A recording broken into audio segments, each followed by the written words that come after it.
So last night, some of my relatives were saying completely haram things about Islam.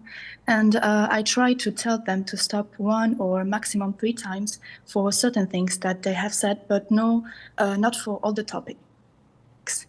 So I felt, and then they didn't want to listen to me, so I stayed on my side, and I tried to talk with my cousin about other things, so as not to hear the others talking.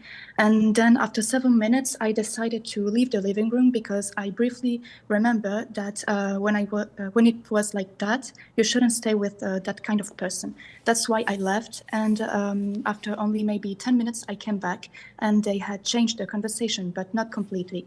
But I still try to not listen to them and speak with my cousins. So what worries me is that I stayed with them and heard what they said, and I was not able to defend our religion correctly, and that I didn't do enough, though I was capable. So I'm afraid I have also committed an act of kufr. Okay, first of all, this is not an act of kufr.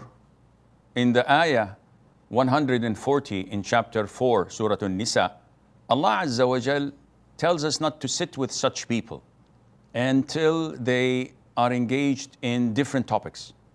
Otherwise, we would be like them, the disbelievers and the hypocrites. And being like them does not mean that you committed an act of kufr. Rather, you would be sinful for that, like them. What they're doing is kufr. And the only appropriate way to handle this is to admonish them and to put your foot down and say to them, this is haram.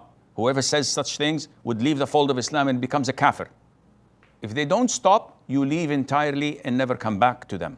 Go to your room. If you're in their home, leave to your home and don't associate with them once again, so that they would know the gravity of what they had done.